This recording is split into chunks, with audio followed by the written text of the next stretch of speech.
প্রহর বিশ্বাস করলো এবং পা বাড়ালো। সে জানে পিয়াস যখন বলেছে তখনই ঠিকই যাবে।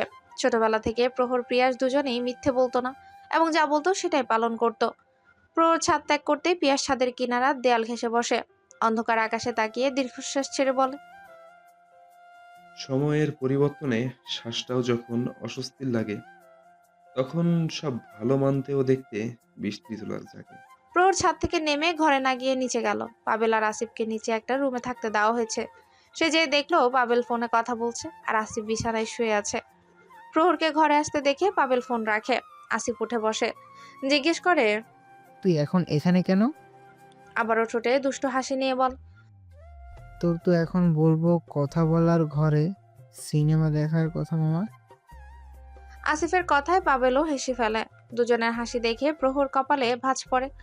দাঁত চেপে বলে, দেখতে এসেছিলাম ঘর পেলে কিনা, নাকি আবার গোয়াল ঘরে জায়গা করে দিব। তোর ঘরে যাই, তুই আর তোর শুকতারা গোয়াল ঘরে বসে আকাশের তারাগুলো দেখবি আর গল্প করবি, ভালো হবে না? প্রহর কিছুটা তেড়ে আসা ন্যায় হয়ে আসিফের দিকে এসে বলে। তোর দাঁতগুলি ফেলে দিতে পারলেও ভালো হবে, ঘুমো তাড়াতাড়ি। পাবেল প্রহরের কাছে যায়, কাঁধে হাত রেখে হেসে বলে, নতুন জীবনের জন্য শুভকামনা। শত দুঃখের মাঝেও সুখের দেখা মিলল অবশেষে। এই সুখটুকু চিরস্থায়ী হোক, অনন্তকাল ভালোবাসার জয় হোক। তার মানেও তোর জন্য সীমাহীন ভালোবাসার জন্মাক। ঠাট্টার শেষে সিরিয়াস কথা শুনে প্রহর আবেগ প্রণীত হয়ে গেল। দুজনেই কাছাকাছি এসে বলে, আমার দুঃখের সময়ের সঙ্গী তোরা ছিলে, আমার সুখের সঙ্গী হিসেবে তোরা দুজনেও থাকবে। জীবনে বন্ধু নামক জিনিসটি ভীষণ প্রয়োজন, তবে সেটা তোদের মতো সৎ নিষ্ঠাবান বন্ধু। অনেকে জিজ্ঞেস করে জীবনের বন্ধু তোমার কি করলো, উত্তর, দুঃখের মাঝে হাসতে শেখালে, খারাপ সময় ভরসা হয়ে দাঁড়ালো, এ ছোট জীবনে নিঃস্বার্থ ভালোবাসা উপহার দিল। আবেগের টান হৃদয়ে লাগলো। তিনজনের বহু মিলিত হলো। বন্ধুত্ব হলো সৃষ্টিকর্তার দান। জীবনে সৎ নিষ্ঠাবান বন্ধু থাকা প্রয়োজন, যারা আপনাকে খারাপ পথে যেতে দেখলেও টেনে আনবে, বোঝাবে সঠিক পথ কোনটা। আজকালকার বন্ধুত্ব অনেকটাই এমন আছে। বলে, চল আজ নেশা করে আসি, ওই মেয়েকে বিরক্ত করে ঘরে আসি। অনেক ছেলে ভালো থাকলেও অসৎ বন্ধুর সাথে না চাইতেও জড়িয়ে নেশাগ্রস্ত হয়, বাবা মায়ের অবাধ্য হয়ে যায়। আজ বলে চল এক টান দে, একবার খেলে কিচ্ছু হয় না, অথচ একবার থেকে অভ্যাসে পরিণত করায়। এরপর শুরু হয় বাবা মায়ের অবাধ্যকতা।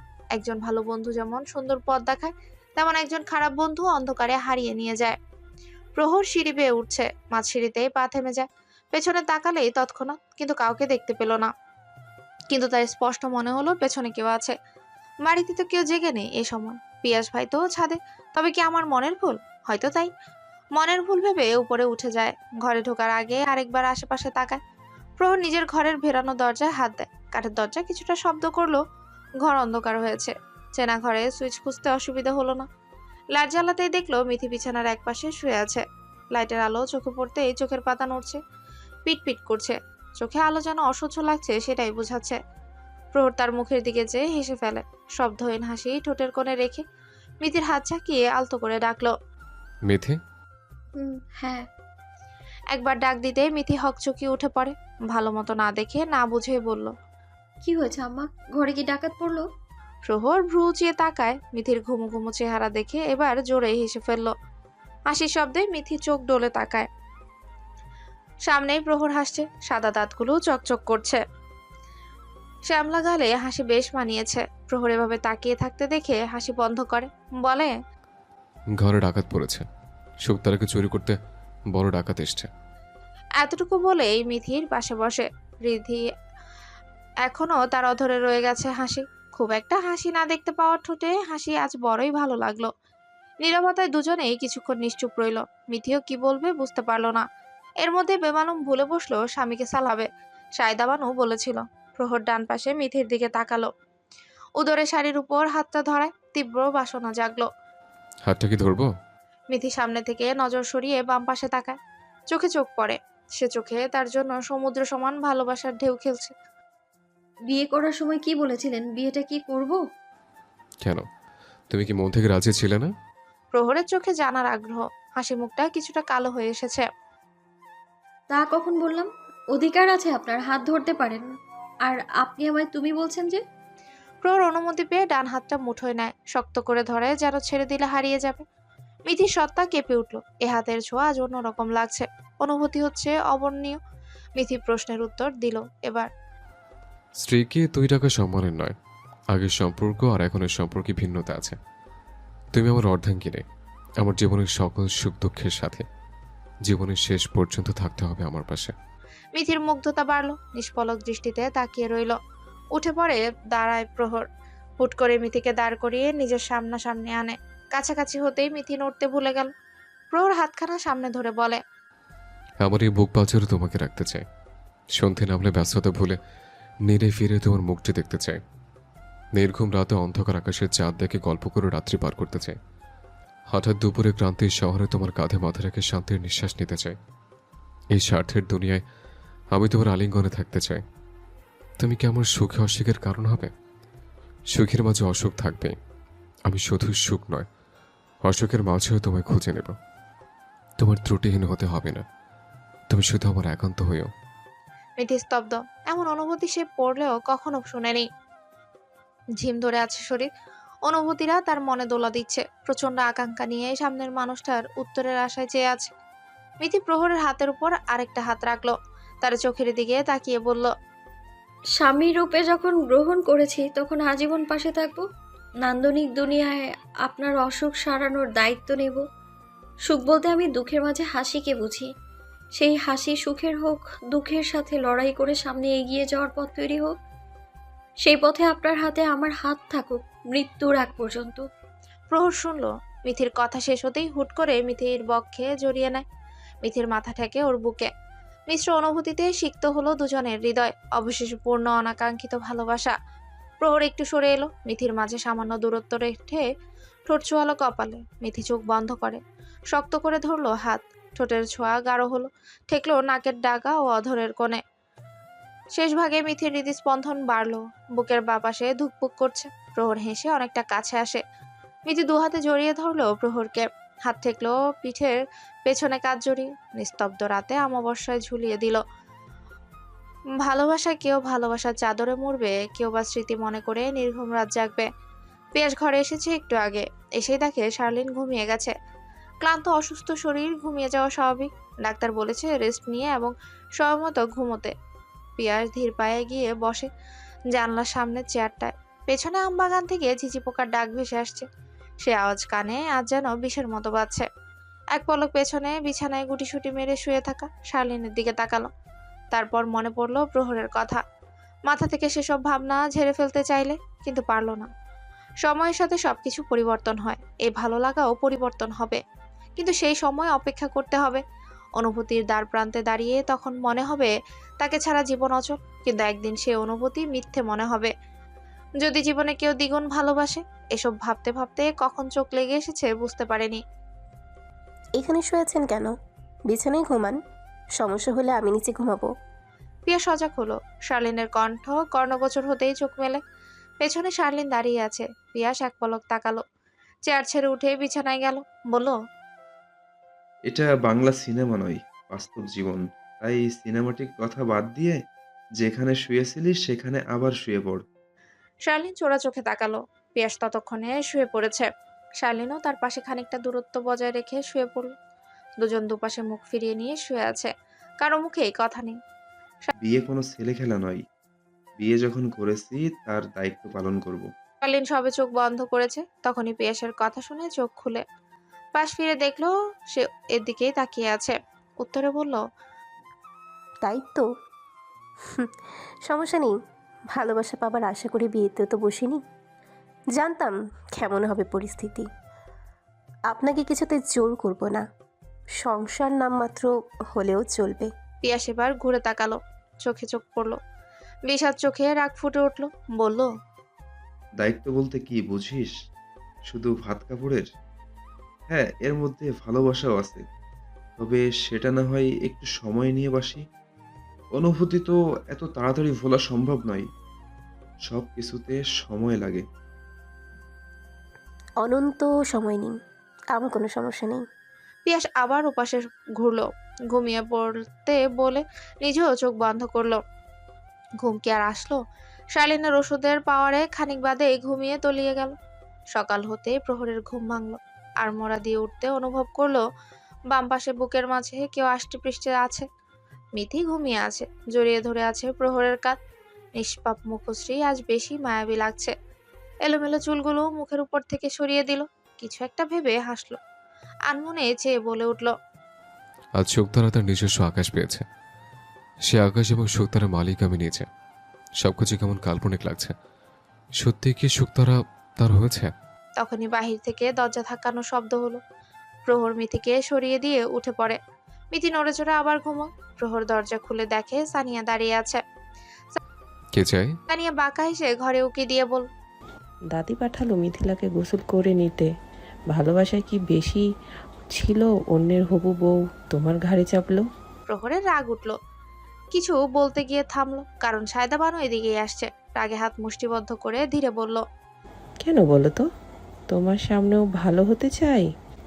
বলে চোখ টিপ দেয়। সায়দা বানু আসলে প্রহর মিথিকে ডেকে দেয়। ঘুমো ঘুমো চোখে প্রহরের দিকে তাক। নতুন জীবনে নতুন দিনের শুভেচ্ছা। মিথি বিছানা থেকে নামে। উত্তর দেওয়ার আগে সানিয়া ঘরে আসে। মিথিকে টেনে নিয়ে যেতে যেতে কি যেন বলছে। প্রহর শুনতে না পেলেও বুঝতে পারছে। ওরা চলে যেতে প্রহর শার্লিনের দেওয়া নতুন ডায়েরিটা খুলে পাশ থেকে কলমটা হাতে নিয়ে প্রথম পৃষ্ঠায় বড় বড় করে লিখলো, জীবনে এই প্রথম রঙিন বসন্ত আসলো। ঝরা পাতার দিন শেষে ভালোবাসার রং ছড়ালো। সকাল হতে বিয়ের সকালের নিয়ম শুরু হয়েছে। প্রথমে আংটি খেলা, বাইরে দুটো ছোট্ট খাল খোঁড়া হয়েছে, পানি দিয়ে ভরলো খাল দুটো। মিলন খুঁড়েছে, আসিফ আর পাবেল দেখছে। পাবেল গ্রামে বড় হয়েছে, তাই এসব তার কাছে পরিচিত, কিন্তু আসিফ বাস্তবে দেখেনি এই খেলা। শালিন আর মিথিকে সুতি শাড়ি পরিয়ে দিয়েছে অনিমা আর পাশের বাড়ির এক ভাবি মিলে। সানিয়া মিথিকে এমনি পছন্দ করে নাই, তাই কোনো কাজে হাত দিচ্ছে না। শমশের দাওয়ান প্রহর আর পিয়াসকে ডাকে বাহিরে। ওরা দুজন আসতেই প্রহর পিয়াসের দিকে তাকালো। নিজেকে স্বাভাবিক রাখতে হাসছে সবার সামনে। তখনই রীতি হাজির হয়। পিয়াসের কাছে গিয়ে বলে, ভাইয়া, আমি আগেও তোমার দলে, এখনো তোমার দলেই থাকবো। মিথি কেন যে রীতি কথাটা শেষ করতে পারলো না। প্রহর তার সামনে তা বেমালুম ভুলেই গেছে। প্রহর রীতির দিকে চেয়ে আছে। ও বুঝতে পেরেছে কি বলতে চাইছে। রীতিকে দেখে হাসলো। রীতি আর কিছু বলল না, পিয়াসের এক পাশে দাঁড়ালো। অনিমা আর সানিয়া শার্লিন মিথিকে নিয়ে আসছে। প্রহর মিথির দিকে তাকিয়ে আছে। গোলাপ রাঙা শাড়ির সাথে কাজল কালো চোখ, অসম্ভব সুন্দর লাগছে যেন, চোখ ফেরানো দেয়। প্রহরের দৃষ্টি অনুসরণ করে পিয়াস সেদিকে তাকায়। মিথিকে নজরে আসতে সে চোখ ফিরিয়ে নেয়। চোখের সামনে দেখ বাড়ে বেশি। ওরা কাছাকাছি আসতে প্রহরকে এক পলক তাকিয়ে থাকতে দেখে অনিমা হেসে বলে, দুলামিয়া, শুধু দেখলে হবে? এত সুন্দর সাজিয়েছি, শালিদের কি তফা পাওয়ার ভাগ্য নেই? প্রহর লজ্জা পেল। আশেপাশে কত মানুষ, তবুও বলল, অবশ্যই আছে। শার্লিন পিয়াসের ওপাশে মুখ ঘুরিয়ে থাকা দেখলো। তার এবার মনে হলো কাউকে সুখ দিতে গিয়ে কি অন্য একজনকে বেশি দুঃখ দিয়ে ফেললাম। দুপাশে পাশাপাশি দুজন করে চারজনকে বসিয়ে দেওয়া হয়েছে। ছোট্ট পানি ভর্তি খালে দুটো দুটো আংটি আগে থেকে কাদার মধ্যে লুকিয়ে রাখা হয়েছে। এখন যে পাবে পানির মধ্যে কারাকারি করে, যার হাতে শেষ পর্যন্ত থাকবে সেই জয়ী। খেলা শুরু। নিয়ম রক্ষার্থে পিয়াসও পানিতে হাত দিল। চারজনেই খুঁজতে আছে। প্রথমে মিথি আংটি পেয়েছে। প্রহর পানির নিচে হাত চেপে আংটি কেড়ে নেওয়ার চেষ্টা করছে। পাশ থেকে কেউ মিথি, প্রহর, কেউ বা শার্লিন পিয়াস বলে চিল্লাচ্ছে। পিয়াস আংটি পেলেও সেটা শার্লিনের হাতে দেয়। সবার অগোচরে। তার ইচ্ছে নেই এখানে থাকার এবং উচ্ছ্বাস দেখার। ওদের দুজনের মধ্যে শার্লিন জয়ী। পিয়াস উঠে গেল। প্রহর আর মিথি কারাকারি করছে। এর মধ্যে অনিমা ওর কানে কানে কি যেন বলল। মিথি হুট করে হাত ছেড়ে দেওয়ার ভান করে মন খারাপ করলো। প্রহর উচ্ছ্বাস মুখ বিষণ্ণ দেখে চিন্তিত হয়ে হাত আলগা করলো। মিথি এই সুযোগ নিয়ে আংটি তুলে নিল। ইয়ে, মিথি জিতে গেছে, ভাইয়া হেরেছে। অনিমার কথায় আর মিথির হাসিতে প্রহর পুরাই টাসকি খেয়ে গেছে। মিথির দিকে তাকিয়ে মনে মনে বলল, ভালো ট্রিক শিখেছে দেখছে। ঠোঁটে হাসি লেপ্টে বলা কথাটা মিথি শুনেও না শোনার ভান করে উঠে গেল। এরই মধ্যে রুহুলের আগমন ঘটে। সে অনিমার পাশে বসে থাকছে। মিথি ওকে দেখে বলল, রুহুল বলল, এক পায়ে খাড়া, মুই রাজি। ওর কথা শুনে প্রহর সহ মিথি অনিমা হেসে ওঠে। প্রহরের মধ্যে শার্লিনের কাছে গেল। প্রহরকে দেখে শার্লিন হাসে। আমার জন্য বলে দেন, আমার আজন্ম মনে থাকবে। আমার সুখের ঠিকানার বাহক হলে তুই। তোর জন্য আমার এখন কষ্ট হচ্ছে। আমাকে সুখে রাখতে দিয়ে নিজে অসুখী হবি না তো? শার্লিন হাসে, সব ঝেড়ে ফেলে বলে, মানুষের জীবনে কত মানুষ তো আসে, সবাইকে সবাইকে পায়? যারা পায় না তাদেরও জীবনে মুভ অন করতে হয়। সময় গেলে পিয়াস ভাইও বদলাবে, এতটুকু বিশ্বাস আমার আছে। প্রহর সন্তুষ্ট হলো। শালিনার মাথায় হাত বুলিয়ে পুকুরের দিকে গেল। বিয়ের দিন সকালে নিয়মের মধ্যে এটাও আরেকটা নিয়ম, পুকুর থেকে মাছ ধরে বউয়ের শাড়ির আঁচলে দিবে এবং সেই মাছ বউ ভেজে ধুয়ে রান্না করবে। সমস্ত নিয়ম কানুন শেষ হয়েছে। সকলে দুপুরে খেয়ে নিজ নিজ ঘরে গেছে। বাইরে প্রচন্ড রোদ, গরম, এর জন্য বাইরে কেউই যাচ্ছে না। মিথিও বাড়ি গেছে, তাই প্রহর, আসিফ আর পাবেল ঘরের দিকে যেতে নেয়। তখনই অরুণা সামনে পড়ে। ওকে দেখে মুখ বাঁকা করে কিছু কথা শোনায়। প্রহর বরাবরের ন্যায় সহ্য করলো, একটা কথা না বলে পা বাড়ালো। পাবেল প্রহরকে দেখে বলল, আমাদের ফেরা উচিত। তুই থাক, আমরা বরং আজ রাতে নয়তো কাল চলে যাই। আমিও যাব। তুই গেলে মিথি? ওকে নিয়ে যাব। ওকে নিয়ে গেলে সংসার সাজাতে হবে, বাসা খুঁজতে হবে, এসবে অনেক খরচ আছে। প্রহর আসিফের পায়ের উপর বসে ওর পা জড়িয়ে শুয়েছিল। আহ, শালা পায়ের ওপর বসে পা কি ভেঙে দিবি? তোর বিয়ে হলো, আমার এখনো হয়নি। তুই চিরকুমার থাক, পারলে লালনদের মতো ঘর বাড়ি ছেড়ে নির্বাসিত হয়ে যা। পাবেল ওদের কাহিনী দেখছে। প্রহর ওর দৃষ্টি লক্ষ্য করে বলল, ব্যাংকের চাকরিটা হয়ে গেছে, কিছুক্ষণ আগে মেসেজ এসছে এবং ফোন করে কনফার্ম করেছে। পাবেল আসিফ খুশি হলো। আলহামদুলিল্লাহ, ভালো কিছু একটা হয়েছে, আগে বললি না কেন? এখন থেকে দেখিস সব ভালো হবে। বাড়িতে বলেছিস? প্রহর মাথা নাড়ালো, যার অর্থ জানায়নি। জানাবো পরে। মিথিকে আগে নিয়ে যাবি, বাসা খুঁজতে হবে। সেসব ব্যবস্থা করা হবে। প্রীতি আপু আছে না, সে খুঁজে দেবে বলেছে। আগে মেথির সাথে কথা বলতে হবে, সে শহরে থাকতে চায় কিনা, আমার সাথে যাবে কিনা, তার মতামত আগে।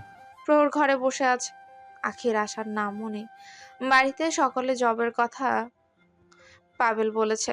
আসিফ তো সাহার দাওয়ানের কানের কাছে গিয়ে বলেছে ইচ্ছে করে। অরুণা শুনে গম্ভীর হয়েছিল। প্রহর মিথির অপেক্ষায় অস্থির হয়ে আছে। ও বাড়ি যেতে চেয়েও যাচ্ছে না, কিন্তু না, এবার যেতেই হবে। সে ঘর থেকে বেরোয়। সুচরিতা বেগম সামনে পড়ে, প্রহরকে দেখে ফিসফিস করে বলে, শোনো না বাবা, আজকেও একটু প্রীতির সাথে কথা বলিয়ে দিস তো। পিয়াসের বিয়ের সময় প্রীতির নাম নিতেই তোর মামা আর নানা ক্ষেপে উঠলো। পিয়াসের মনে মনে থাকলেও ওদের জন্য কিছু বলেনি। ওদের কি দোষ বলতো? দোষ একটাই, নাপিতের বংশধর। তার দাদা আগে নাপিতের কাজ করত, এটাই তাদের অসম্মান করে। ছেলেটা নিজের পরিচয় গড়তে চাকরি পেয়েছে, এটা বলার সুযোগ দিল না। ঠিক আছে, রাতে কথা বলিয়ে দিব। সুচরিতা বেগম আশেপাশে তাকিয়ে চলে গেল। প্রহরও নেমে আসলো, মিথিদের বাড়ির সামনে এসে দাঁড়ালো। আত্মীয় স্বজন কিছু রয়ে গেছে, তাদের আনাগোনা বাহির থেকে বোঝা যাচ্ছে। প্রহর ভেবে চিন্তে ভেতরে গেল। প্রথমে দেখা মিলল মানিক সাহেবের সঙ্গে। প্রহর মাথা উঁচু করে তাকায়, ওনার মুখের ভাবভঙ্গি বোঝা মুশকিল। ওকে দেখে ঘরে চলে গেল। একটু পর মিথি বেরিয়ে আসে। প্রহরের মুখোমুখি হতে রাগে রাগে চোখ দুটো দেখতে পেল। শীতল চোখে রাগ কখনোই দেখেনি। কিছু বলছিলেন? আপনার ঘর আছে, আপনার কি তা মনে আছে? মিথি এবার বুঝলো রাগে চোখের কারণ। অনিমা যেতে দিচ্ছিল না, বলছিল আপনার দরকার হলে ডাকবেন। অনিমা তখনই হাজির। প্রহর ওকে বলে, শালিকা বড়ই দুষ্ট প্রকৃতির, ভাবি বানিয়ে প্রতিশোধ নিতে হবে। বউকে ছাড়া থাকতে পারেন কিনা পরীক্ষা করছিলাম, কিন্তু আপনি তো দেখি বউ ছাড়া থাকতেই পারেন না। যান যান, নিয়ে যান। অপেক্ষা তো কয়েক বছর থেকে করেছে, এবার যখন অপেক্ষা ফুরিয়েছে, চোখের আড়াল হতে দিব না। অনিমা দাঁত বাহির করে হাসছে। মিথি লজ্জায় মাথা নিচু করে আছে। পাশে আরো কয়েকজন কাজিনও আছে। প্রহর মিথিকে নিয়ে বাহিরে যায়। ধরণীতে রাত্রি নেমেছে, রাতের খাওয়া শেষ। একটু আগে মোহনিয়া বেগম মিথির জন্য বানানো পায়েস দিয়ে গেছে, সেগুলোই খাচ্ছিল। প্রহর বাইরে থেকে আসে, মিথি পায়েসের বাটি তার সামনে দেয়। প্রহর নেয় না। খাইয়ে দাও, আদর মাকে হাতে মিষ্টি পায়েস তোমার হাতে আয়েসে খায়। মিথি পায়েস তুলে খাইয়ে দিল। আর ভাবলো এই গম্ভীর মানুষটাও কত কথা জানে, বিষাদের আড়ালেও কি স্নিগ্ধ হাসে। হুট করে কারেন্ট চলে গেল। মিথি ভয়ে প্রহরের নিকট গিয়ে আঁকড়ে ধরলো তার শার্ট। প্রহর ভরসা দিল, এক হাতে পাশের টেবিলের ড্রয়ার থেকে মোমবাতি বাহির করে। মিথি ধরে। প্রহর ম্যাচের কাঠি জ্বালিয়ে মোমবাতি জ্বালায়। মিথির মুখখানা সেই সোনালি আলোতে একটু বেশি মোহনীয় লাগলো। মিথিও মোমবাতির আগুনের শিখা বরাবর দাঁড়িয়ে থাকা প্রহরের দিকে তাকালো। কি দেখছেন? প্রহর এগিয়ে আসলো। মিথির হাতে থাকা মোমবাতি সে নিজেও ছুলো, দৃষ্টি সরালো না, বরং আরো গাঢ় কণ্ঠে বলল। মিথি লজ্জায় মাথা নিচু করে হাসে। তখনই আবার হুট করে কারেন্ট আসে। প্রহর ফু দিয়ে মোমবাতিটি নিভিয়ে দিল। বাকি পায়েসটুকু খেয়ে নিন। প্রহর শুনল। পায়েস খাওয়া শেষে প্রহর মিথিকে নিয়ে ছাদে গেল। অন্ধকার হলেও ছাদের আনাচে কানাচে কি আছে বোঝা যাচ্ছে। তীব্র বাতাস তাদের ছুঁয়ে দিচ্ছে, নড়ছে বাড়ির পাশে বড় ছাতিম গাছটার পাতা। মিথি আকাশের দিকে তাকালো, বলল, আকাশে তো চাঁদ তারা কিছুই নেই, কি দেখতে এলাম? প্রহর মিথিকে ইশারায় বেঞ্চে বসতে বলে। তারপর সেও মিথির পাশে বসে। খুব কাছাকাছি বসাতে হাওয়ার ঝাপটা চুলগুলো প্রহরের চোখে মুখে পড়ে। মিথি সরিয়েও দেয়। প্রহর মোহিত হয়ে হুট করে বলে ওঠে, আকাশে আর চাঁদ উঠেনি, দেখে মেরুনে শুকতারার। আমার আকাশ শুকতারার সঙ্গ পেয়েছে, সে আর চায় না আকাশের চাঁদ শুকতারা দেখতে। একটু থেমে আবারও বলল, চাঁদ উপমা মাত্র, তোর তুলনা করবো না চাঁদের সঙ্গে। তুমি জ্যোৎস্না, আমার অন্ধকার জীবনে আলোর রেখা। তাই তো অমাবস্যার শেষে তোমার সাথে হলো দেখা। মিথি প্রহরের বুকে মাথা রাখে। হৃদয়ের স্পন্দন শুনতে পাচ্ছে। তীব্র অনুভূতির ন্যায় স্পন্দন বাড়ছে যেন। প্রহর হাত রাখে মিথির কাঁধে। মাথার উপর হঠাৎ জোনাক পোকা উড়ে গেল। মিথি উঠে দাঁড়ায়, জোনাকিটাকে ধরতে চায়, হাত বাড়াতেই উড়ে যায়। ধরতে না পারাতে ঠোঁট উল্টায়। প্রহর নিঃশব্দে হাসে। ব্যাস থেকে উঠে ঠিক মিথির পিঠ বরাবর দাঁড়ায়, বলে, শোনো শুকতারা, জোনাকি তোমায় দিবে ক্ষণিকের জন্য কিঞ্চিত আলো। জেনে রেখো, জীবন যতদিন থাকবে আমি তোমায় বাসবো ভালো। দিনটা ছিল বুধবার। ঝড়ঝড়ে নির্মল বাতাস ছড়ানো একটা দিন। চৈত্রের কড়া রোদের মধ্যেও এক টুকরো স্বস্তির বাতাস। মাঠের পানি শুকিয়ে গেছে, অনেক জায়গায় ফেটে চৌচির হয়েছে মাঠঘাট। জমিতে হওয়া ছোট মাছগুলো মারা গেছে জলের অভাবে। কেউ বা ধরে নিয়ে যাচ্ছে জমি শেষ পানিটুকু সেচে। বৃষ্টির অভাবে সেচ দিতে হচ্ছে। অনেকের ফসলের ক্ষেত নষ্ট হয়ে যাওয়ার উপক্রম। বিয়ের তখন 5 দিন কেটে গেছে, এরই মধ্যে বিদায়ের ঘন্টা বেজে গেছে। মিথি আর প্রহরের শহরে জীবন শুরুর পালা। প্রহর আর মিথি বিরামপুর রেল স্টেশনে বসে অপেক্ষা করছে ট্রেন কখন আসবে এবং যাবে তারা। সকাল 10টার ট্রেন, এখন বাজে 9:40। ওদের ছাড়তে পিয়াস আর রুহুল এসেছে। মিথি চোখের জল মুছছে, আবার গড়িয়ে পড়ছে। প্রহর দেখছে, তবে কিছু বলছে না। কখনো বাড়ি থেকে একা কোথাও না যাওয়া মেয়েটা শহরে থাকবে বাবা মাকে ছাড়া, এটা ভাবতেও কষ্ট হবে, স্বাভাবিক। সেদিন রাতে মিথির মত জানতে চেয়েছিল, প্রথমে চমকে উঠে না করেছিল। সবাইকে ছেড়ে থাকবে কি করে এতদিন? চাইলে তো আর সে চিরচেনা পুকুর পাড়ে একমাত্র সঙ্গী রীতিকে নিয়ে গোধূলি দেখতে পারবে না। আমজাম বাগানে চুরি করে খাওয়াও হবে না। পুরো গ্রাম চষে বেড়ানো হবে না। থাকতে হবে শহরের ইট পাথরের দালানের মধ্যে বন্দি। ট্রেনের হুইসেলের শব্দে প্রহর ব্যাগ নিয়ে দাঁড়ায়। মিথিকে বলল, ট্রেন এসেছে, উঠে পড়ো। মিথি তার কথা মতো উঠে দাঁড়ালো। ট্রেন থামতেই দুজন উঠে ব্যাগগুলো রুহেল তুলে দিল। পিয়াস শেষ একবার মিথির দিকে তাকালো, বিদায় দিল প্রিয় কাউকে। রুহেল আজ মিথির সাথে ভালো করে কথা বলে। ট্রেন ছেড়ে দিলে রুহেল নামে। পিয়াস স্টেশনে দাঁড়িয়ে আছে। যতক্ষণ না ট্রেনের অস্তিত্ব দেখা গেল, ঠিক ততক্ষণই তাকিয়ে থাকলো। পৃথিবীতে সবচেয়ে কষ্টের মুহূর্ত বোধ হয় প্রিয় মানুষকে অন্যের হাতে তুলে দেওয়া এবং চোখের সামনে তাদেরই সুখের সংসার দেখা। পিএস ভাই, এসো বাড়ি যাই। রুহেলের কথা পিয়াসের কানে পৌঁছালো না, ঠায় দাঁড়িয়ে রইল। একবার দামওয়ালার চিল্লানোতে তার ধ্যান ভাঙে। আশেপাশে তাকায়। রুহেল দূরে দাঁড়িয়ে তাকেই ডাকছে। পিয়াস এলোমেলো পায়ে এগোলো। স্টেশন ত্যাগ করলেও শত মানুষ। কান্না শেষ নাকি বাকি আছে? আসার ইচ্ছে না থাকলে সেখানে বলতে, বাবা মার কাছে রেখে আসতাম। মিথি অশ্রুসিক্ত চোখে তাকালো, হেঁচকি তুলে বলল, আপনি আমায় রেখে একা আসছেন? না, একা থাকার জন্য কি বিবাহ করেছে? আমি কি চাই জানো?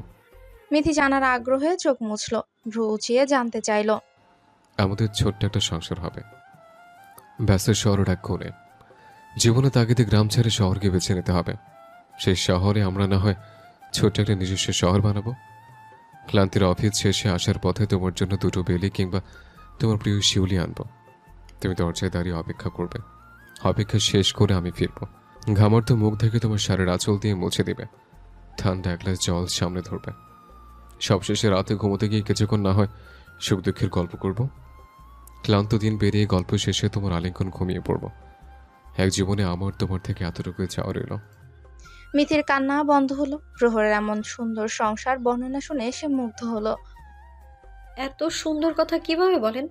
সংসার নিয়ে আমি মেয়ে হয়েও তো এখনো ভেবে উঠিনি এগুলো। প্রহর মিথির হাতটা ধরে, ওর মুখের দিকে তাকিয়ে উত্তর দিল। ওর কথা সুন্দর। কই, আমার তো মনে হয় না। সংসার নিয়ে তুমি আমি দুজনে একসাথে ভাববো, চলতি পথে দুজনে একসাথে হাঁটবো। মিথি মুগ্ধের ন্যায় তাকিয়ে রইল। মানুষটার প্রতি মুগ্ধতা বেড়েই চলেছে।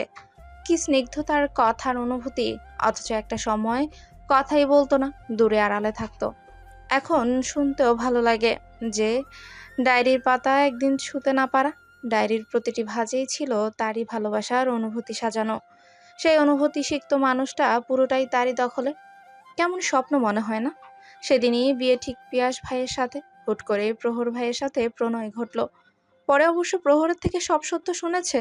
শার্লেনকে আসার পথে ধন্যবাদ জানিয়ে এসেছে, তার জীবন সুখময় হোক এই প্রার্থনাও করেছে। পিয়াসের জন্য একটু খারাপও লেগেছে, শেষবেলায় তার চোখের দিকে তাকাতে পারেনি। অথচ আগে কত বায়না পিয়াস ভাইয়ের কাছেই পড়তো। তার প্রতি মিথির অন্যরকম টান ছিল, সেটা ভালোবাসা ব্যতীত। প্রায় ছোট সকল আবদার পূরণ করত, খেয়াল রাখতো। হয়তো সেই কারণে মিথির ঘুম পাচ্ছে, আসবে বলে কাল সারা রাত ঘুম হয়নি। এখন হাই তুলছে। প্রহর খেয়াল করে মিথির মাথা ওর কাঁধে রাখলো, বলল, ঘুমাও, আমি পাশে আছি। এই কথাটুকু কতটা শান্তির কেবল সেই বুঝলো। মুচকি হেসে মিথি চোখ বুঝলো। ভরসার সাগরে প্রহরকে প্রথমে রাখলো। ট্রেন কমলাপুর পৌঁছালে ওরা দুজন নেমে পড়ে। আসিফ আর পাবেল তাদের জন্যই অপেক্ষা করছিল। ওরা দুজন 4 দিন আগে এসেছে। এদিকে সব ঠিকঠাক তারাই করেছে। বাসা দেখা শেষ, এখন শুধু গিয়ে উঠবে। পাবেল আর আসিফ মিথিকে জিজ্ঞেস করলো। গ্রাম ছেড়ে আসতে ভালো লাগলো? মিথির আগে প্রহর দিল। সারা রাস্তা কেটেছে ছেচকাদনে। মিথি মুখ ফুলায়, অন্য পাশে মুখ ঘুরে রয়। পাবেল আর আসিফ তাকাতেই কিছু বলতেন না। অভ্যাস হয়ে যাবে। তুমি আমাদের অনেক ছোট, তাই তোমাকে বোন ভেবে তুমি কিংবা নাম ধরে ডাকলে অসুবিধা হবে। পাবেলের কথায় মিথি মাথা নাড়ায়। পাবেল সন্তুষ্টি হাসি দেয়। মিথি তাদের চিনেছে এবং জানে প্রহর ভাইয়ের বন্ধুরা খারাপ হতে পারে না। স্টেশন থেকে বেরিয়ে অটো নিল। গন্তব্যে ছুটল পিচঢালা রাস্তায়। মিথি অটোর ফাঁক ফোকর দিয়ে উকি মেরে ঢাকা শহর দেখছে। এর আগে তো কখনো ঢাকা শহরে আসেনি। চারিদিকে শুধু উঁচু দালান নজরে আসছে। মিথির কাছে তার গ্রামের মাটির বাড়িটাই সৌন্দর্য দালান বাড়ির থেকে বেশি সুন্দর লাগে। যদিও তাদেরও ইটের বাড়ি। শহরের বাতাসে কেমন দম বন্ধ লাগছে, বমি বমি পাচ্ছে। ঠিক আছো? প্রহরের কথায় মিথি শুধু হুম বলল। চলন্ত রাস্তায় হুট করে সামনের গাড়ির সাথে একটা ট্রাক এসে ধাক্কা দিল। চোখের সামনে দুমড়ে গেল বাসের অর্ধেকটা। মিথি ভয়ে প্রহরের শার্ট আঁকড়ে ধরল। মানুষের আনাগোনা বাড়লো, কয়েকজন আহত হয়েছে। জ্যাম বাড়ার আগে অটোওয়ালা সাইড কেটে চলে যায়। মিথি ভয়ে সিটিয়ে আছে। প্রহর আগলে নিল, বলল, এসব শহরের ঘন্টায় ঘন্টায় ঘটে, সময়ের সাথে দেখবে অভ্যস্ত হয়ে যাবে। মিথির গা গোলাচ্ছে, তাই চুপ করে রয়। পাবেল প্রহরকে বলে, ওখানে গিয়ে কি আজ থাকবে, নাকি ওখান থেকে বেরিয়ে রাতেই নতুন বাড়িতে উঠবে? রাত হয়ে গেছে, ওখানে থাকতে হবে। কাল সকালে নতুন বাড়িতে যাব, তোরও আসবে, সবকিছু ঠিক করা লাগবে। কথা বলতে বলতে অটো থামে। রাত নেমেছে কিছু সময় আগে। পাবেল আর আসিফ নামলো। প্রহর মিথিকে আলতো করে ডাকলো। মেধি, উঠে পড়ো, আমরা এসে গেছি। চোখ মেলে পৃথি। নেমে পড়ে ওর সাথে। আশেপাশে তাকালো, কত মানুষ, গাড়ির সারি। চলো। 4 জনে সামনের বিল্ডিং এ গেল। দোতলায় তারা থাকে। দরজা নক করতেই ছোট পরি দরজা খুলে দিল। প্রহরকে দেখে হেসে ফেললো, বলল, মামা, আম্মু, মামা এসেছে। প্রহরকে কোলে তুলে নেয়। তখনই প্রীতিও ঘর থেকে এলো। প্রহরের পাশে মিথিকে দেখে বলল, মিথি, চিনতে পেরেছিস? মিথি ভালো করে দেখছে, চেনা চেনা লাগছে। আর নাম যেহেতু শুনলো তাই বলল, জি, আপনি তো প্রীতি আপা, বড় আম্মার মেয়ে, পিয়াস ভাইয়ের বোন। আপনি যখন বাড়ি ছেড়ে আসেন তখন আমার বয়স ছিল 9 বছর, এখন 17। এই জন্যই চেহারা ঠিক মনে রাখা কঠিন ছিল। মা ভাইয়ের কথা শুনতে প্রীতির মুখটা আধারে ঢেকে গেল। পুরনো স্মৃতি এখনো মস্তিষ্কে হানা দেয়। কতদিন দেখেনি তাদের। সামনে দাঁড়ানোর মতো পরিস্থিতি পেয়েও সে যায়নি।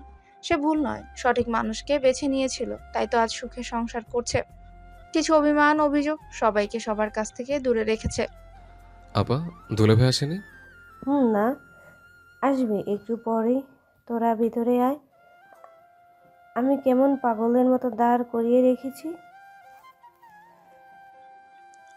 সকলেই ভেতরে গেল। আসিফ আর পাবেল চলে যেতে চাইলো, কিন্তু প্রীতি না খেয়ে যেতে দিবে না বিদায় থাকলো। প্রহর আর মিথির জন্য প্রীতি ঘর গুছিয়ে রেখেছিল। বাসায় 3টি মানুষ, তাই 2টো ঘর নিয়েই থাকে। প্রহর প্রথমে মিথিকে পাঠালো ফ্রেশ হতে। মিথির গরম লাগছে বিদায় একবারে গোসল করে নিল। প্রহর অপেক্ষা না করে প্রীতি ওয়াশরুমে গেল গোসল করতে। 5 মিনিটেই তার গোসল শেষ। ঘরে এসে দরজা ভিড়িয়ে শার্ট পরছে। ঠিক তখনই ওয়াশরুমের দরজা খোলার শব্দ হয়। প্রহর না চাইতেও তাকালো। মিথি বেরিয়ে গামছায় চুল খুলে ঝেড়ে নিচ্ছে।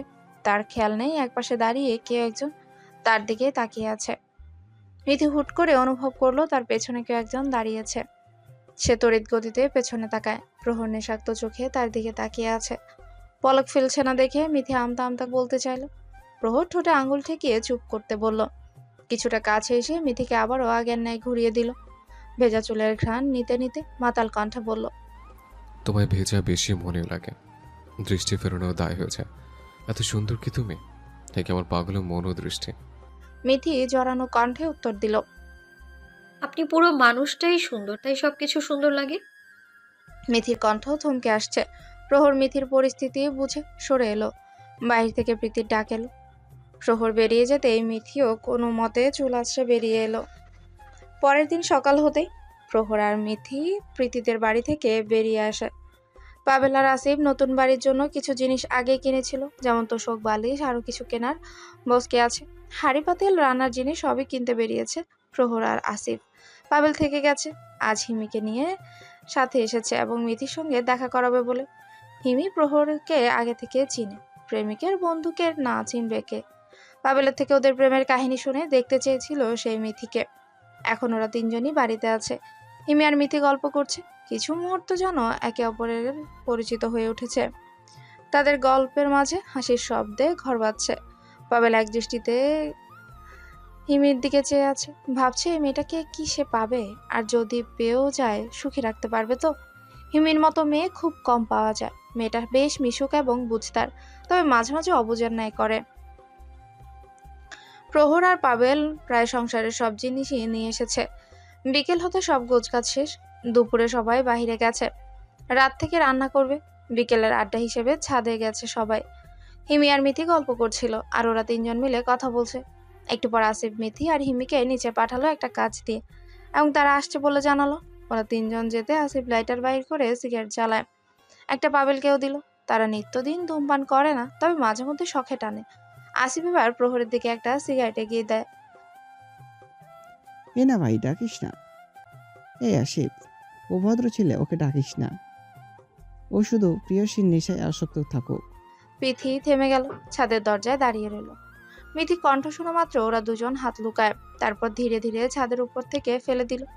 প্রহর ওদের কাহিনী দেখে হাসছে। আসিফ দাঁত বাহির করে বলে। পাবেল হন্তদন্ত হয়ে চলে গেল। পিছু পিছু আসিফও ছুটল। মিথি ছাদের দরজা মারিয়ে প্রহরের পাশে এসে দাঁড়ায়। প্রহরের দৃষ্টি তারই পানে। প্রহর 2 কদম এগিয়ে আসে, হাত দুটো প্যান্টের পকেট থেকে বাহির করে ছাদের কিনারায় রাখে। অতঃপর মিথি টানা মুগ্ধতায় ভরা চোখের দিকে তাকিয়ে বলে, পাবেল হিমিকে পৌঁছে দিতে চলে গেল। হিমি যাওয়ার আগে মিথিকে বলে গেছে, তোমার সাথে মাঝে মাঝে দেখা করতে আসবো, আর তোমার পাতানো ভাইকে বলিও একটু আমাকে যেন ঘরে তোলে। মিথি শুধু হেসেছে, পাবেল শুধু শুনেছে। দীর্ঘশ্বাস ফেলে মনে মনে বলেছে, ইচ্ছেরা মরে যায় বাস্তবতার কাছে, তাই তো অনেক কিছুই চেয়েও করতে পারি না। আসিফ ওরা যাওয়ার একটু পরই বেরোয়। প্রহর দরজা লাগিয়ে দিয়ে এসে মিথির কোলে মাথা রাখে, চোখ বন্ধ করে বলে, ক্লান্ত লাগছে খুব, ছোটাছুটি করতে কি মাথা ব্যথা বেড়েছে। এতটুকু শুনতেই মিথির হাত গেল প্রহরের কপালে। শীতল হাতে স্পর্শে প্রহর আরো জেকে ধরে। মিথি মাথা টিপে দিচ্ছে, আবার কখনো চুল বুলিয়ে দিচ্ছে। একসময় প্রহরের চোখ লেগে আসে। প্রায় ঘন্টা পেরোলেও উঠল না। এদিকে সন্ধ্যা হয়ে আসছে, কিছু কাজ আছে, তাই মিথি আলতো করে প্রহরের মাথায় বালিশ রেখে উঠে পড়ে। সোজা রান্নাঘরে গেল। ডাল, চাল, সবজি যা আছে সব দেখে ভাবলো কি রান্না করবে। দুপুরে আনা মাছগুলো অল্প ভেজে রাখা আছে, সেগুলো দিয়ে কচুরলতি রান্না করবে। এটা তার খুব পছন্দের। ভাবা মতোই কাজ শুরু করে। কাটাকাটি শেষে ধুয়ে নিয়ে ঝাল মশলা দিয়ে বসিয়ে দেয়। রান্না তেমন করা হয় না, এজন্য একটু ভয়ও লাগছে ঝাল লবণ কম বেশি হবে কিনা। ভাত পরে চড়াবে। রান্নাঘর থেকে বেরিয়ে আসে পাশের ঘরে। তাদের ফ্ল্যাট হচ্ছে নিচতলায়। 2টো ঘর, একটা রান্নাঘর, ওয়াশরুম আছে। এই মিলিয়ে 8,000 টাকা ভাড়া এই বাড়িতেই। পাশের ঘরটা একটু ছোট।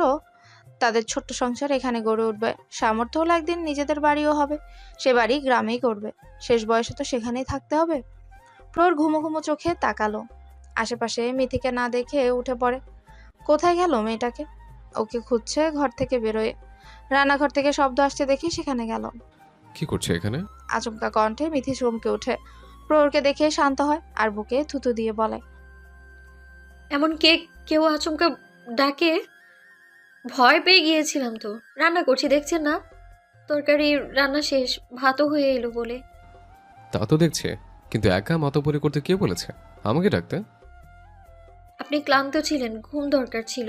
আমি রান্না তেমন ভালো পারি না, দেখুন না কেমন হয়েছে।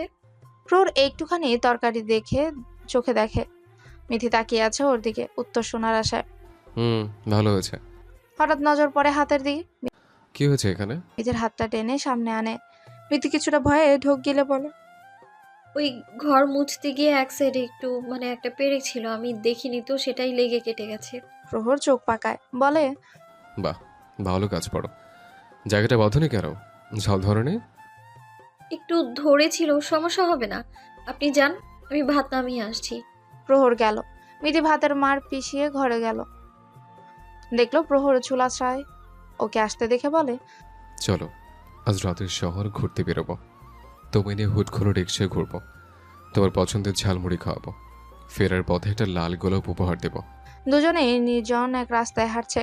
তাদের বাসা থেকে একটু দূরে। মিথির নাকি হাঁটতে ভালো লাগছে, তাই তো হাঁটছে। প্রহর ওর বাম হাতটা শক্ত করে আঙুলের ভাঁজে রেখে দিয়েছে। মিথি প্রহর আবদারে একটা সাদা লাল পাড়ের শাড়ি পরেছে। আলতো চড়ি না থাকাতে পরেনি কিছু, তবুও অপরূপা লাগছে। ক্ষণে ক্ষণে প্রহর তাকাচ্ছে মিথির দিকে। শহরে আজ মেঘময় দিন ছিল। এদিকে কোলাহল কিছুটা কম। কোলাহল শূন্য রাস্তায় পেরিয়ে কোলাহলে পূর্ণ রাস্তায় উঠল।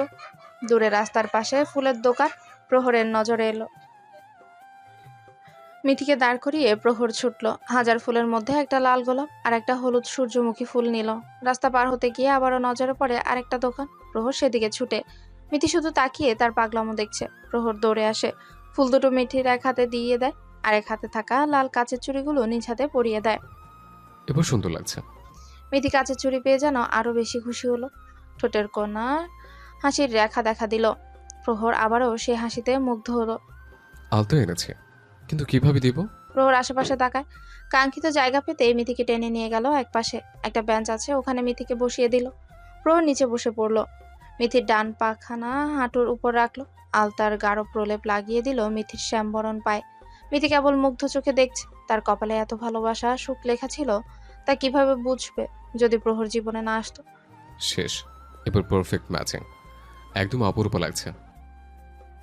শুকতারা নাম কি তবে বাদ গেল? প্রহর কিছুটা চিৎকার করেই বলল, তোমায় আমি শতনামে ডাকবো। সন্ধে নামলে শুকতারা, শাড়িতে অপরূপা, হৃদয়ে ভরে ডাক পাঠাবো। শোনো শহর, সে ডাক তোমরাও শোনো। আজ আশ্বিনের 20 তারিখ, ইংরেজি ক্যালেন্ডারে 5 অক্টোবর। আজকের দিনটা একটু বেশি সুন্দর। অক্টোবর মানে বিষণ্ণ সুন্দর একটা মাস। আকাশের বুকে নরম রোদ, বাতাসে হালকা শীতলতা, আর আকাশে ভেসে বেড়ায় একরাশ সাদা নীল প্রশান্তির মেঘ। গাছের পাতায় মৃদু হলুদ ছোঁয়া। বিকেলগুলো যেন হাওয়ায় ফুরায়। মন চায় আরো কিছুক্ষণ আলো ধরে রাখলে ভালো হতো। আজকের দিনটা অন্য সব দিনের চেয়ে একটু বেশি সুন্দর লাগছে। মিতি একা ঘরে শুয়ে আছে। শুয়ে বসে থাকা কাজ নেই। এই শহরে একলা বন্দি জীবন খুব একটা ভালো লাগে না। প্রহর 10টায় অফিসে যায়, ফিরে সন্ধ্যায়। সারাটা দিন একা থাকতে হয়। পাশের বাসার পরিচয় হয়েছে, মাঝে মধ্যে ওই বাসার মেয়েটা এসে গল্প করে, কিন্তু এই একলা সময় যেন কাটতেই চায় না। মনে পড়ে যায় বাবা মা রীতির কথা, বাড়ির কথা মনে পড়লে চোখে জল টলমল করে। পুরো গ্রাম চষে বেড়ানো মেয়েটাকে আজ একলা থাকতে হয়, অথচ এক সময় ঘরে থাকে পাওয়াই যেত না। মাঠে ঘাটে ছুটে বেড়াতো। এই 6 মাস বিবাহিত জীবনে সুখে থাকলেও একাকিত্ব মনে হলেই ভালো লাগে না। প্রহর কষ্ট পাবে বলে তাকে কিছু বলেও না। বলে হয়তো বাড়ি পাঠাবে, কিন্তু সে তো তাকে ছাড়াও থাকতে পারবে না। মানুষটা তার অভ্যেসে পরিণত হয়েছে। শহরে অন্য সমস্যা নেই, সমস্যা শুধু একা ঘরে থাকাটা। কেমন খাঁচায় বন্দি পাখির মতো লাগে। রীতিকে ভীষণ মনে পড়ে। পুকুর পাড়ে বসে থাকা দিনগুলো, একসাথে পুরো গ্রাম চষে বেড়ানো, হাতে হাত রেখে চলা সময়গুলো। এই 6 মাসে বাড়ি গেছিল একবার, সেবার প্রীতি, মবিন আর তার মেয়েকে নিয়ে গেছিল প্রহর। চোখের সামনে কতদিন পর মেয়েকে দেখে সুচরিতা বেগম আবেগে কেঁদে দিয়েছিল। সোলাইমান দেয়ান দূরে দাঁড়িয়েছিল। প্রহর শমসের দেওয়ানকে বুঝিয়েছিল প্রীতি আপা ভীষণ ভালো আছে, তার কার বংশ আছে, কি করেছে তা কি অত্যাবশ্যকীয়। কোনো কাজ ছোট নয়। ছোট তো আমাদের ছোট মতো মানুষের মন মানসিকতা। সে এখন সরকারি চাকরি করে। প্রৌঢ় এবং সকলের বোঝানোতে 8 বছর পরে মেনে নিয়েছিল। 8 বছর পর আবারও চেনা বাড়িতে পা রেখেছিল প্রীতি। মা বাবা ভাই বোন বাড়ির সকলকে দেখে তার খুশি কান্নায় সকলে কেঁদে ফেলেছিল। সেই সময় 5 দিন থেকে এসেছে, তারপর আর যাওয়া হয়নি। অফিস থেকে কম ছুটি। মোহনিয়া বেগমের সাথে একটু আগেই কথা হয়েছে। মানিক সাহেব ভালো হয়েছেন, প্রহরকে মেনে নিয়েছে, আগের ব্যবহারের জন্য ক্ষমাও চেয়েছে। তার সাথে কথা বলে প্রায়। সময়ের সাথে কত কিছুরই পরিবর্তন হয়, তাই না? এর মধ্যে আরো একটা কাহিনী হয়েছে। 1 মাস আগে পাবেল আর হিমির বিয়ে হয়েছে। হিমির বাবা মেনে নেয়নি। প্রহর, আসিফ আর কিছু বন্ধু মিলে বিয়ে দিয়েছে। পাবেল এখন বেসরকারি কোম্পানিতে জব করে। তাদের সংসারও ভালোই চলছে। 2 দিন আগে এসেছিল। আসিফকে সে একা হয়ে গেছে। বিয়ে মানুষকে বন্ধু বান্ধবীর থেকে দূরে সরায়, সম্পর্কে ফিকে হয়ে যায়। এ কথা আসলে মিথ্যে নয়। চাইলেও আগের মতো হয়ে ওঠে না। সংসার জীবনে দায়িত্ব ব্যস্ততা বেড়ে যায়। এটা একজন নয়, সবার জীবনেই হয়। বিছানা থেকে উঠলো। প্রহর আসিফ যাওয়ার পর থেকে শুয়ে আছে। কাজও তেমন নেই। মিথির কি যেন মনে হলো, শার্লিনকে ফোন দিল। প্রহর এখানে আসার পর ফোনে কিনে দিয়েছে। কল দিতেই শার্লিন রিসিভ করে। ফোনে স্ক্রিনে ভেসে উঠলো শার্লিনের হাসি মাখা মুখ। কেমন আছো আপা?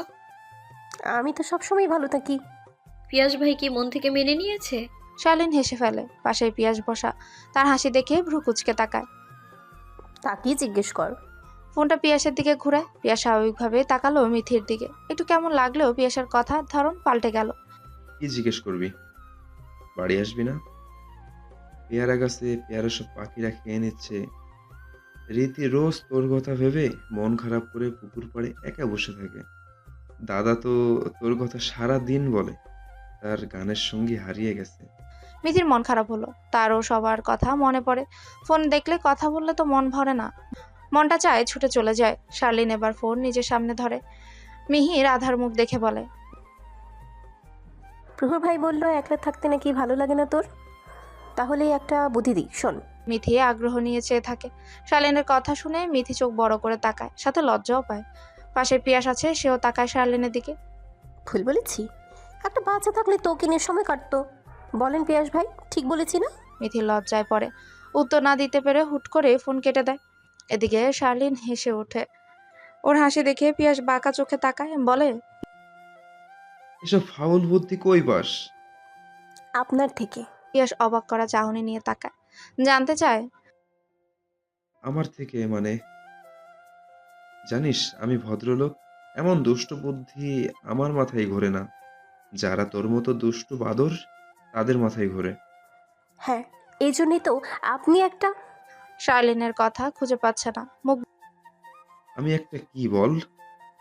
মনে পড়লে বলবো। বেঁকে উঠে পড়ে। দরজার দিকে পা বাড়ালে পিয়াস ওড়না টেনে ধরে। শার্লিন থেমে গেল। পেছনে তাকানোর আগেই জোরে টান দেয়। সে ধাক্কা সামলা দিতে না পারে পিয়াসের দিকে এগিয়ে গেল।